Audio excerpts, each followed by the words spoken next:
আপনারা সবাই রোমান সাম্রাজ্যের কথা জানেন। খ্রিস্টের জন্মের ২৭ বছর আগে প্রতিষ্ঠিত হইয়া ৫ শতাব্দী ধরে টিকেছিল। এই রোমান সাম্রাজ্যই পশ্চিমা সভ্যতার জন্মদাতা। ধর্ম বলেন, ভাষা বলেন, শিল্পকলা বলেন, স্থাপত্য বলেন, আইন বলেন, সামরিক বিদ্যা বলেন, প্রশাসন বলেন, আমলাতন্ত্র বলেন, বিজ্ঞান বলেন, প্রযুক্তি বলেন, কি না সব জায়গায় গড়ে উঠছে রোমান সভ্যতার উপরে ভিত্তি করে। এই পশ্চিমে পবিত্র কোরআনে সূরা আর রম বা রোমান নামে একটা সূরা আছে ৩০ চ্যাপ্টারে।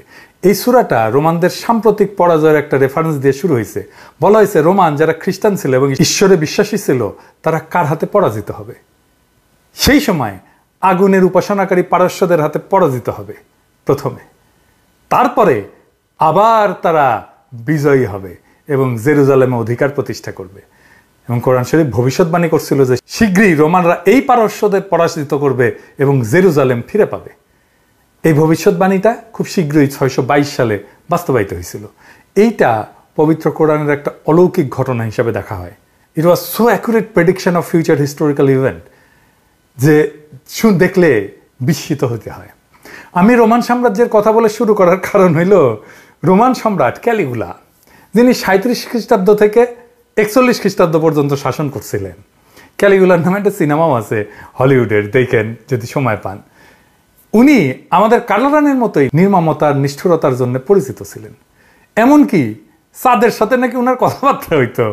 আপনারা শুনছেন যে আমাদের নিজের ক্যালিগুলা অর্থাৎ কাটাল রানী সম্প্রতি চাঁদে যাওয়ার ইচ্ছা প্রকাশ করছেন। নিজে যাবেন না অন্য কাউরে পাঠাইবেন তা আমি জানি না, তবে চাঁদের সাথে কথাবার্তার ইচ্ছা প্রকাশ করছেন। করতেই হবে, কারণ স্বামীর দেশ চাঁদে গেছে, সে না গেলে তো বিপদ, বিরহ না। যাই হোক, ক্যালিগুলার একটা প্রিয় ঘোড়া ছিল, নাম হইতেছে ইনসিটাস। ঘোড়াটা তার যে আস্তাবলে থাকতো সে আস্তাবল ছিল মার্বল দিয়ে তৈরি, আর ১৮ জন ভৃত্য ঘোড়াটার দেখাশোনা করতো। আর খাওয়াইতো কি জানেন? সোনার পাতলা মিহি ফয়েলের সাথে মিশ্রিত শস্য। অভিজাত হইলে সোনা খাইতে হয় আর পরি লাগাইতে হয়, তবে ক্যালিগুলার এই ঘোড়া সোনা গাইলেও ঘোড়াই লাগাইতো মনে হয়, ওর ভাগ্যে পরি জুটে নাই। যাই হোক, ক্যালিগুলা ঘোড়াটাকে এতই ভালোবাসত যে তাকে কনসাল বানানোর সিদ্ধান্ত নেয়। মানে ক্যালিগুলা তার ঘোড়াটাকে একটা কূটনৈতিক পদ দেওয়ার সিদ্ধান্ত নিয়েছিল, মন্ত্রী বানানোর সিদ্ধান্ত নিয়েছিল। এখানেও আমাদের কাটাল রানী আমাদের কূটনীতির দায়িত্বে একের পর এক কিছু গাধা রিক্রুট করছে, করে ক্যালিগুলাকে অনুসরণ করছে। ক্যালিগুলা তার ঘোড়াগুলাকে কূটনৈতিক পদ দিয়েছিল, আর কাটাল রানী দিয়েছিল গাধাদের। আমরা তো গাধা আলগা মামানের কথা জানি, তাই না?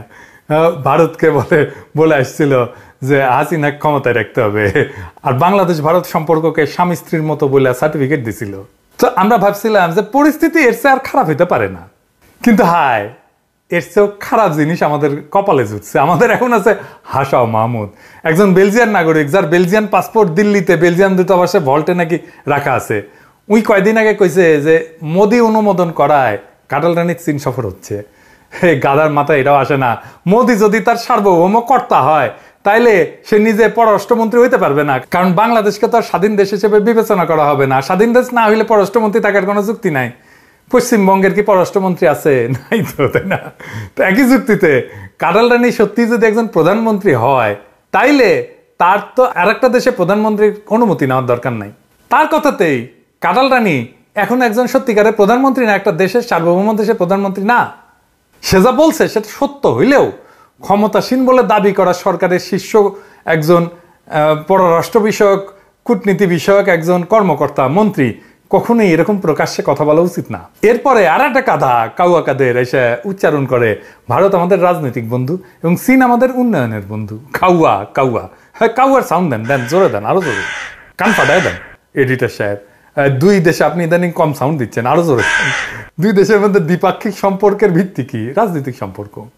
আপনি কখনো শক্তিশালী রাজনৈতিক সম্পর্ক ছাড়া দেশের শক্তিশালী উন্নয়ন অংশীদারিত্ব গঠন করতে পারবেন? কখনোই না। কিন্তু গর্দভ কাউয়াকে কে বলবে? হ্যাঁ, আচ্ছা, কাউয়া গাধা হইতে চায়, কাউয়া বোধ হয় পছন্দ না। হ্যাঁ, এডিটর সাহেব গাধার সাউন্ড ক্যাঙ্কা, হ্যাঁ এনা শুন না আমার ক্ষুদ্র ভ্রাতার ভগ্নীদের গাধার সাউন্ড। ও আচ্ছা, ভালোই তো গাধার সাউন্ড। তো এই আসলে দুই মোদিপুত্র গাধা আর কাউয়া, হাসাও মাহমুদ আর কাউয়া কাদের চীন সফরে যাওয়ার আগে দুইটা বার্তা দেওয়ার চেষ্টা করছে। আজ এডিটর সাহেব গাধা আর কাউয়া দুইটার সাউন্ড একসাথে মিলা দেন তো, ক্যাঙ্কা লাগে না, শুনে দেখি, ভালোই লাগে তো।